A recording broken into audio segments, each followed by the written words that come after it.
We'll start in verse 5. My thought today, actually I had changed gears and was going to share something else. And then I went back to the notes that I was writing, and I had some notes from weeks ago, and something stuck out to me. I said, I'll share that at whole coven. Stuck it back, and then came to it again. I said, I feel led to share something different. But it was the same scripture when I looked at the notes. So I said, somebody needs this today. It's meant to share this. But my thought is being healed from your history. Being healed from your history. And then when I looked at the scripture, it lays out different things. And there's some bulletins in the back also I made with the scripture on it. You can grab one on the way out. But 10:8 is the main scripture that sticks out to me. But being healed from your history, Matthew 10, starting in verse 5. It says, Then these 12 disciples sent forth and commanded them, saying, Go not into the way of the Gentiles, and into any city of the Samaritans enter ye not, but rather go to the lost sheep of the house of Israel. And as ye go, preach, saying that the kingdom of heaven is at hand. That is one of the big things that people miss altogether, is the kingdom's at hand. We want to distance ourselves from the kingdom, distance ourselves from being those lost sheep of the house of Israel, when we have to take on that identity to understand who we are. But the kingdom's at hand. And when you realize the kingdom's at hand, you start to live differently and act differently. But verse 8 says, Heal the sick, cleanse the lepers, raise the dead, cast out devils. Freely ye have received, freely give. So freely ye have received, freely give. And then when I got to looking at these words and what they truly mean, where they come from, because our identity and what we need and having a mind for ministry is based on where these words come from. So I took some notes, and the word heal, because these four things, okay, notice healing, cleansing, raising, and casting out. These four things are important for your mind and important for your ministry, because that initial deliverance has to start in your mind. Otherwise, you're going to be stuck in a place of beliefs. You can believe anything. I believed a lie for a long time, and I was, had lied to myself and fabricated that lie to fit me so all was good. But true deliverance is based on the truth. So we need to know the kingdom's at hand. But when you look at, the word heal, I took, made some notes on this. The word heal comes from the Greek word in this passage, because I always look at the Hebrew and Greek, but in this particular passage, it comes from the word therapeuo. It means therapy. So therapy comes from. You have a condition that you need therapy. You need these things in your mind so you can be delivered, so you can be set free. And it's something that has to occur. It provides physical healing. It restores health, but it's not a one and done thing. We live in a one-and-done world in which they want to say one prayer, and that's it. They have prayed enough to cover them for the rest of their life. But I need a lot of communication with the Most High. So therapy, therapeuo. You look at the word, so he says cleanse. Heal the sick, cleanse the lepers. The word cleanse in this passage comes from the Greek word catharsis. It means purification or cleansing. So when you look at that, you think about when something's cut off. Sometimes we have to cut the circulation off in our blood. You think about when someone has a blood clot, it's clotted. Similar word terminology there, but we have to single what's going on that we need cleansing from out. But this last word, or cast out and raise. So you look at the way it's used here, and it lets us know some things that we continue to need to do in our life to truly have a mind for ministry. Because what are some synonyms of cast out? To expel, to drive out, to remove. So, when we look at this passage, he said, as you go, preach the kingdom of heaven at hand, heal the sick, cleanse the lepers, raise the dead, cast out the devils, freely you receive, freely you give. When I began to study on this more so, I said these are the things that's important for a well-prepared mind of ministry, because it has to occur in the mind. You have so many people that want their healing to occur in the physical. They want their healing to occur, that they have a need, but they don't want to change the way they think. They don't want to change the way that they live. They don't want to change the way that they want healing. They want that disease taken. Not truly understanding it, well, one who is at dis-ease with your environment. That's why if you have peace of mind, it doesn't matter where you are. If you have peace of mind, you'll stop carrying the same problems around. And as I was reading this morning, another thing that stuck out to me is symptoms. Oftentimes people don't know they're sick until it's too late. When they don't know they need cleansing until it's too late. We have a world that doesn't realizes that it's sick because of labels. We live in a world that creates terms that justifies sickness and justifies illness and justifies things that it shouldn't have.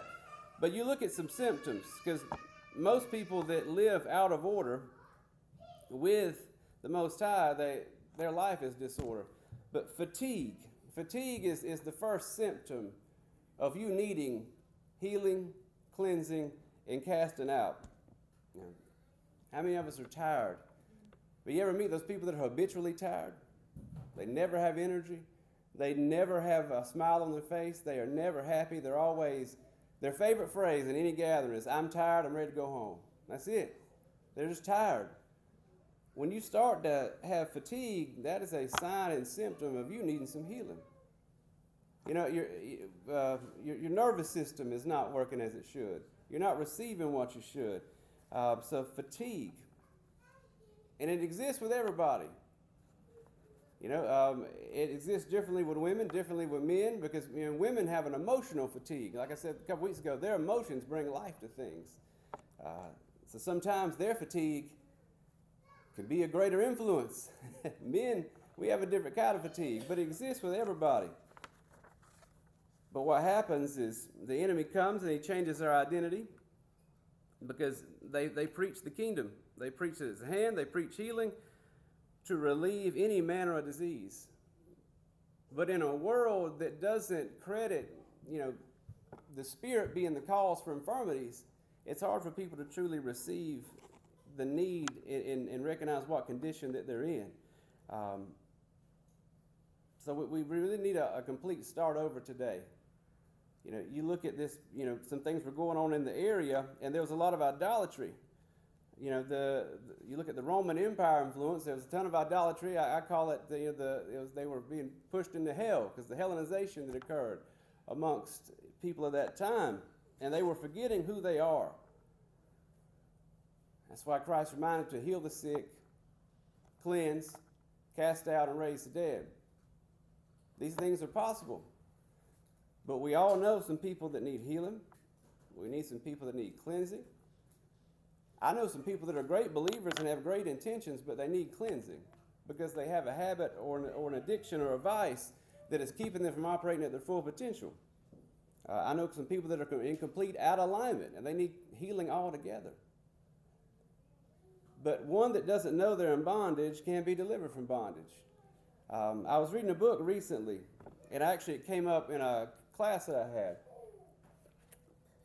And I wanted to share this with you. There's Willie Lynch, very corrupt individual, but wrote a book, early 1900s, called How to Make the Ideal Slave. So think about this, how to make the ideal slave. Many people are ignoring the plan. See, we need healing, cleansing, raising from the dead, and casting out so we don't stay in bondage, so we don't stay a slave, because we all once were slaves. And if you can't tell me the date that you stopped being a slave, you're probably still a slave. But, the first thing that he mentions in the book, and I said, this is deep because people need to realize this so they can break away from all the things that, just because something's legal doesn't mean it's morally right.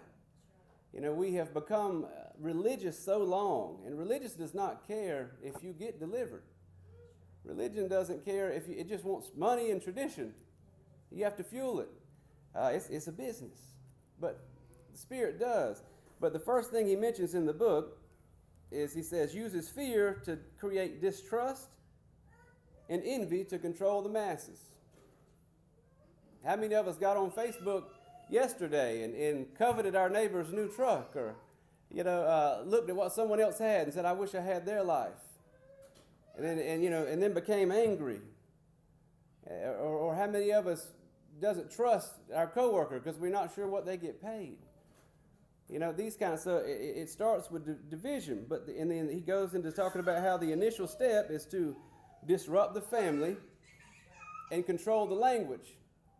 Because if we can't communicate, we can't spread the word. That's why churchianity is the big thing of today, because it doesn't require communication, but it doesn't require deliverance either. And it doesn't require knowledge. It doesn't require growth. It just requires emotion. And many people are led by their emotions, but disrupt the family.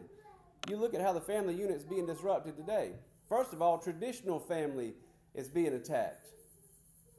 You know, as God created it. And you have to go back to the beginning to know what you're doing. But the man's being taken out of the household. Women have to work all the time. I know so many situations where there's single mothers trying to raise multiple kids. Studies have shown that the woman does better nurturing that child. The men, that's why we come in, we play, and we rouse them up, right? Because that's what we're good at. But men are no longer wanting to be the men that they should be. You know, so it's not about just the Jezebel spirit, it's the Ahab spirit too. Weak men are just as bad as Jezebel women, if not worse. But, you know, so the family's being disrupted. That's why part of healing the sick is recognizing those generational curses that are plaguing our families, breaking them up, that have been doing this as far back as we can remember. Raising the dead, getting some of these people that are spiritually dead mentally awake, you know, but when you're disrupted like this, you're too busy thinking with two eyes. That's why Christ said, if your eye be single. We're looking with the wrong eye rather. But disrupting the family. You know, so the men are becoming more feminine. And a lot of women are their ideal husband that they would like to be. They done took on that role. So the family unit's been disrupted. But then the first rule he establishes in the book is unconditional submission. You look at what happened during COVID. Everything got shut down, didn't it? Every Southerner I know talked a big game about, well, if they try to shut this down, I'll come guns a-blazing. What they do, they sit at the house, just like everybody else. You know, nobody really complained. You know, they shut the churches down, and people didn't do anything. Because it's different when it's really thrown in your lap. Not many people are willing to speak up, because in this passage, he's calling them to do the work of Christ. He's calling them to do the work of the kingdom.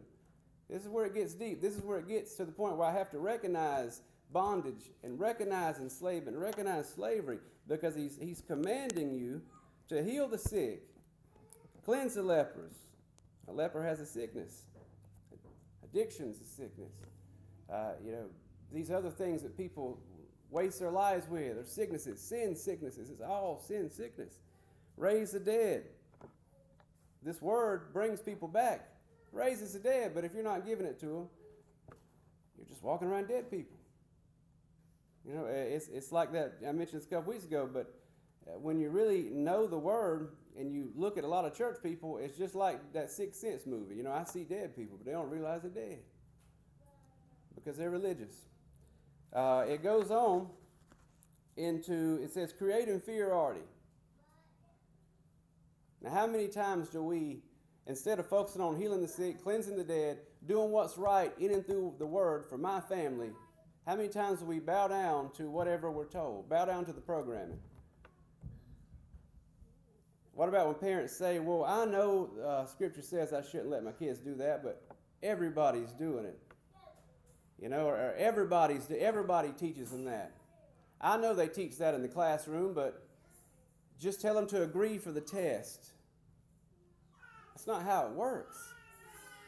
That's not how it works. What if Daniel had agreed to the test? And Isaiah, Jeremiah, every single prophet in Scripture. We're to stand up. We're to be different. You know, and we're to know the Word well enough that we can present an argument in which people realize that we know why we believe the way we believe and why we stand on our convictions and why we live the way we live. Everybody else can do it with their religion.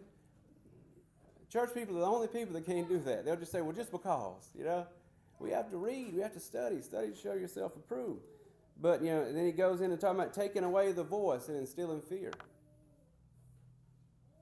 How many people do you know that you worship with that are afraid to stand up and do what's right, that have no voice spiritually? You catch them at a football game or you catch them at any other thing, and they'll have a voice there. You want to talk politics, they have a voice. But you want to talk the word, they have no voice. Think about this. So, taking away their voice, instilling fear. The key is, and he goes in this book,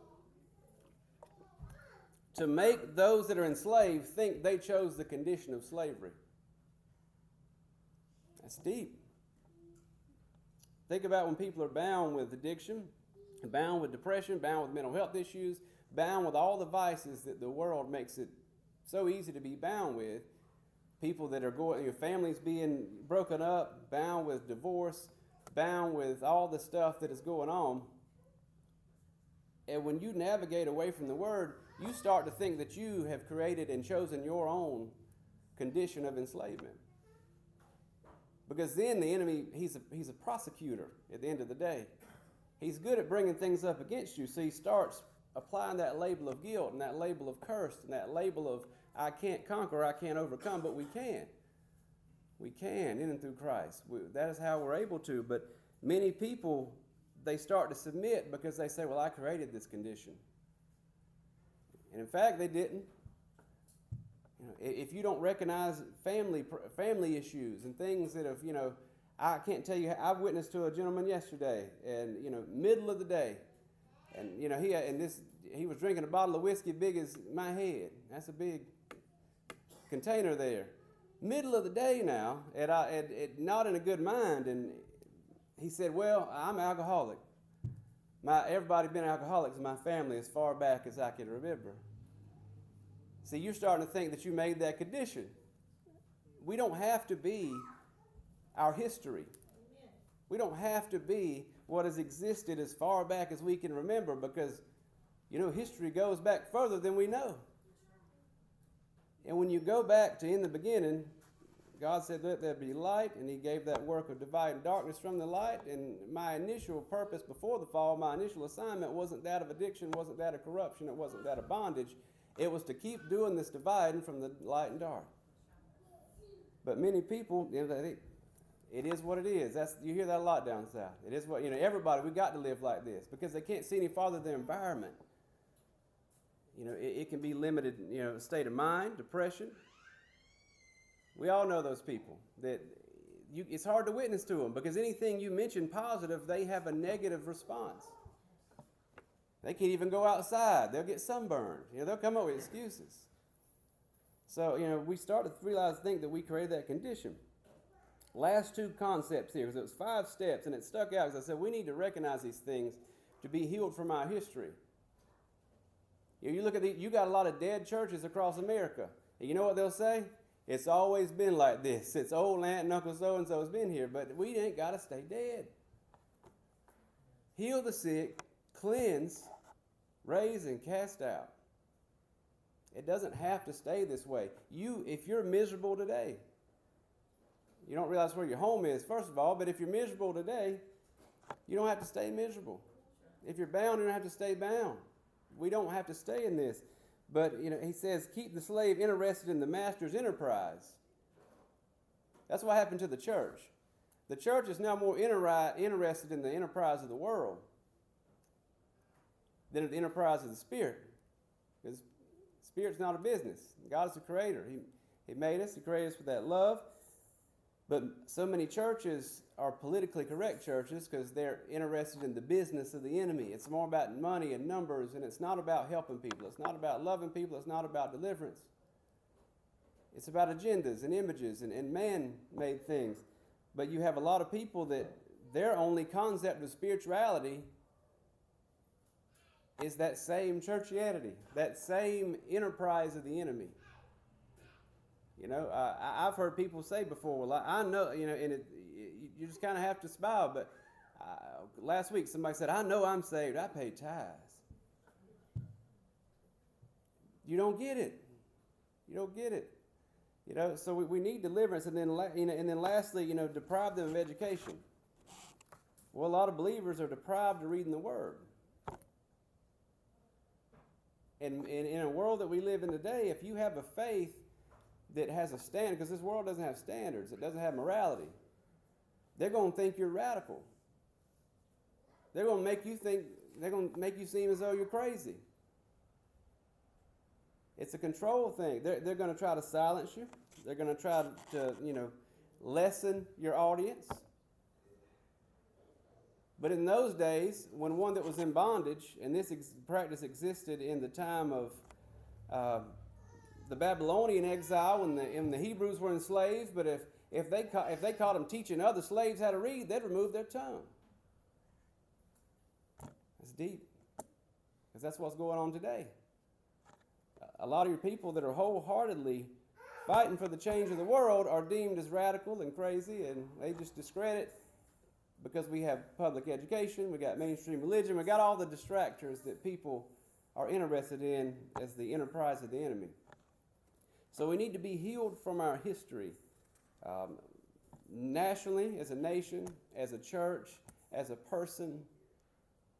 So on an individual basis, like I said, there's generational curses, there's things in your family, there's things going on in your mind today that you're probably keep running over them, going over the same thought process, and to your point where you're showing some fatigue. Because when you should be focused on that work ahead, healing, cleansing, raising, and casting, you're focused on a thought you shouldn't be. And that thought probably stems from you probably feeling lesser than, you probably feeling not good enough, you probably feeling as though that you're a failure, because we all go through this mental battle. That's what we need healing from. Healing from our history. Because right here in the present, the work of God can happen. Right here in the present, we can change the future and change the course of things ending through obedience. And not focusing on our fatigue, not focusing on those thoughts we shouldn't have, not focusing on all the division that is keeping us interested in staying in bondage. After the fatigue stage, there's the stage where you're happy in bondage. You're so comfortable there, you're afraid of the unknown. People don't want to surrender their life to the Spirit because they don't know the Spirit. There's human instinct, it's fear of the unknown. So many people are comfortable in that bondage. Well, our assignment here is to get them people out of bondage, to raise them, cast it out, whatever it is, heal it, cleanse it. But we have to have healing first. And we all know what it is that's plaguing us. We just won't call that thing out by name and let it be delivered. But we know, deep down, when you struggle with anger, when you struggle with fear, doubt, greed, envy, lust, you know what it is. I always knew what it was. But I was too comfortable because I knew that bondage, and I knew that sin, and I knew that oppression so much better than I knew freedom. But just let the Spirit in and let Him, introduce you to that freedom. And it comes in and through the Word. If you're not willing to read the Word, you're not willing to keep being fed by that umbilical cord. It comes from the Word. Everything we need is right here. So are we going to be liberated and start doing the work, or are we going to be like the group in the other category, but hold a grudge against ourself and freedom, a separation, and allow the enemy to keep placing us in bondage, keeping us a slave, taking our resources, taking our time, taking our mental health, taking our peace? That's not what we're put here to do. We need to enjoy life in and through the Most High. A lot of people can't enjoy life because they're so bound. That is why we're here to do this work. Most important thing, you got to know your assignment. Know why you're here. These altars open if anyone needs prayer,